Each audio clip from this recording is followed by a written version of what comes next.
Bismillahirrahmanirrahim. Assalamualaikum warahmatullahi wabarakatuh.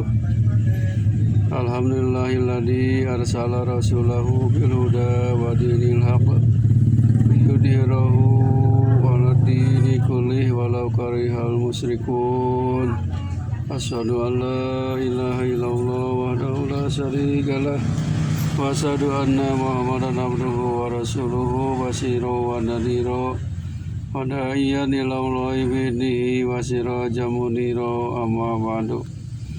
Ya ayyuhal hadirun ittaqullaha haqqa tuqatih wa la tamutunna illa wa antum muslimun. Faqala Allah ta'ala fil Qur'anil Karim, a'udzu billahi minasy syaithanir rajim. Bismillahirrahmanirrahim.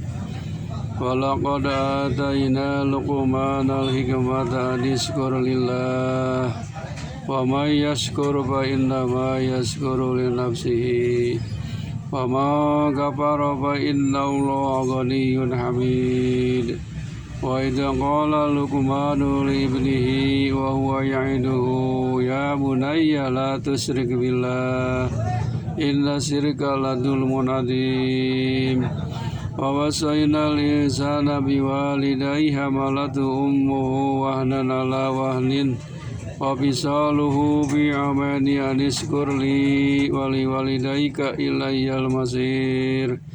Wa in jahadaka ala an tusyrika bi ma laysa laka bihi ilm fala tuti'huma wa sahibhuma fid dunya ma'rufa wa tabi' sabila man anaba ilayya summa ilayya marjukum fa unabbiukum bima kuntum ta'malun. Sadaqallahul adzim. Saudara-saudaraku yang dirahmati Allah Subhanahu wa taala, alhamdulillah atas hidayah serta taufik Allah Subhanahu wa taala. Pada saat ini kita masih diberi rezeki, diberi iman, diberi rasa nikmat-nikmat yang terkandung di dalam diri kita, yaitu nikmat jasmani, nikmat rohani, nikmat rezeki. Mudah-mudahan segala macam nikmat yang telah Allah berikan kepada kita, insya Allah kita berusaha menjadi hamba-hamba Allah yang pandai bersyukur. Amin ya Allah ya rabbal alamin. Salawat serta salam mudah-mudahan dilimpahkan kepada junjungan alam Habibana Nabiyina Muhammad sallallahu alaihi wasallam, juga kepada keluarganya, para sahabatnya, dan tidak lupa kepada kita sebagai umatnya. Amin ya Allah ya rabbal alamin. Saudara-saudaraku yang dimuliakan Allah Subhanahu wa taala, marilah kita memohon kepada Allah Subhanahu wa taala, mudah-mudahan kita semua diberi kesehatan lahir dan batin. Mudah-mudahan keluarga kita dalam keluarga sakinah mawaddah warahmah. Mudah-mudahan anak cucu kita menjadi anak yang soleh dan solehah. Kemudian segala macam cita-cita yang berhubungan dengan dunia dan akhirat mudah-mudahan dipermudah dan dilancarkan oleh Allah Subhanahu wa taala. Kepada siapa saja yang sedang sakit, baik dirawat di rumahnya masing-masing atau dirawat di rumah sakit, mudah-mudahan oleh Allah Subhanahu wa taala penyakitnya diangkat dan dipulihkan kembali seperti semula sehat walafiat. Kemudian kepada siapa saja yang belum punya pekerjaan, mudah-mudahan secepatnya punya pekerjaan yang halal dan thayyibah. Kemudian yang belum punya jodoh, mudah-mudahan cepat mendapat bertemu dengan jodoh yang diidam-idamkan, yang akan membawa keluarga sakinah mawaddah warahmah dan bertanggung jawab.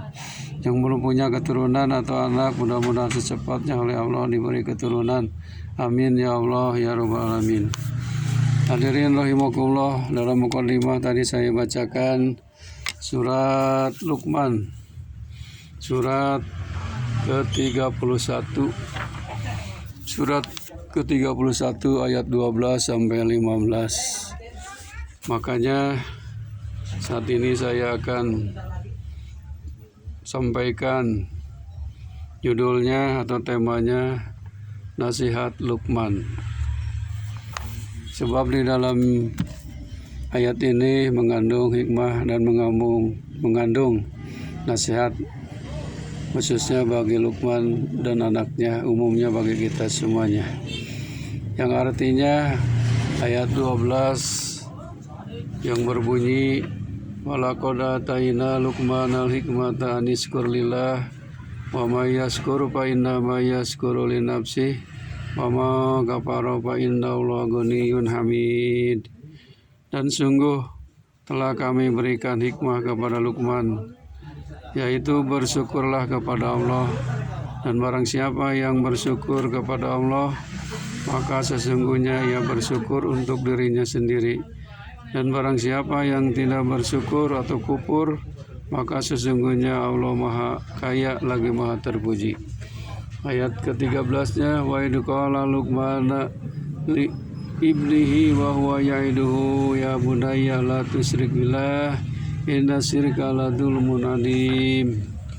Dan ingatlah ketika Luqman berkata kepada anaknya di waktu ia memberi pelajaran kepadanya, wahai anakku, janganlah kamu mempersekutukan Allah atau musyrik. Sesungguhnya mempersekutukan Allah adalah benar-benar kezaliman yang besar. Ayat 14-nya wa wasainal insana biwalidayhi hamalatu ummuhu wahnan ala wahnin wa fisaluhu fi amani anishkur li walidaika ilayyal masir. Dan kami perintahkan kepada manusia agar berbuat baik kepada kedua orang tuanya. Ibunya telah mengandungnya dalam keadaan lemah dan bertambah-tambah, dan menyapihnya dalam usia 2 tahun. Bersyukurlah kepadaku dan kepada kedua orang tuamu, hanya kepadakulah kamu akan kembali. Ayat 15 yang berbunyi wa in jahadaka ala an tusyrika bihi ma laisa laka bihi ilmun fala tutihuma wa sahibhuma fid dunya ma'rufa wa tabi' sabila man anaba ilayya summa ilayya marji'ukum fa unabbi'ukum bima kuntum ta'malun. Ayat 15 yang artinya, dan jika keduanya memaksamu untuk mempersekutukan aku dengan sesuatu yang tidak ada pengetahuanmu tentang itu, maka janganlah kamu mentaati keduanya. Dan pergaulilah kedua orang tuamu di dunia dengan baik, dan ikutilah jalan orang yang kembali kepadaku. Kemudian hanya kepadakulah kembalimu, maka akan aku beritahukan kepadamu apa yang telah kamu kerjakan. Hadirin rahimakumullah. Di sini disebutkan surat Luqman. Luqman adalah nama seseorang yang soleh dan sangat bijak pada masa lalu. Luqman telah dianugerahkan oleh Allah berupa hikmah, yaitu perasaan yang halus, akal pikiran, dan kearifan yang dapat menyampaikannya kepada pengetahuan yang hakiki dan jalan yang benar menuju kebahagiaan abadi. Ia bersyukur kepada Allah atas apa yang telah dianugerahkan kepadanya. Allah menerangkan bahwa orang yang bersyukur kepada Allah berarti ia bersyukur untuk kepentingan dirinya sendiri, sebab Allah akan menganugerahkan kepadanya pahala yang banyak karena syukurnya itu. Sebaliknya, orang yang mengingkari nikmat Allah atau kufur nikmat berarti ia telah berbuat aniaya terhadap dirinya sendiri, karena Allah akan memberinya siksa dengan siksaan yang pedih. Allah sendiri tidak memerlukan syukur hambanya karena tidak memberikan keuntungan kepadanya, tidak pula menambah kemuliaannya. Dia Maha Kaya lagi Maha Terpuji. Quran Surat Luqman ayat 12-15 tadi menjelaskan tentang nasihat Luqman kepada anaknya. Bisa diambil hikmahnya oleh kita semua. Apa yang dikemukakan dalam ayat tadi hanya sebagian saja dari nasihat Luqman. Di antaranya ada 4 macam nasihat. Yang pertama, janganlah engkau mempersekutukan Allah atau berbuat musyrik dengan sesuatu apapun. Sesungguhnya mempersekutukan Allah itu adalah kezaliman yang sangat besar. Yang kedua adalah hendaklah berbakti kepada kedua orang tua dengan berusaha melaksanakan perintahnya dan mewujudkan keinginannya, karena orang tua telah bersusah payah mengandungnya, menyusuinya sampai usia 2 tahun, dan mengasuh serta membesarkannya. Banyak penderitaan dan kesukaran yang dialami oleh kedua orang tua, terutama ibunya. Yang ketiga nasihatnya yaitu jika kedua orang tua mengajak kita untuk mempersekutukan Allah atau meninggalkan agama Allah, hendaklah kita menolaknya dan tidak mentaatinya. Walaupun begitu, tetap saja kita menolak dengan ucapan yang baik dan tetaplah berbuat baik kepada kedua orang tua kita. Yang keempat yaitu hendaklah kita mengikuti jalan orang-orang yang mentaati perintah Allah dan tidak mengikuti jalan orang-orang yang menyekutukannya, dan hanya kepada Allah lah kita semua akan kembali.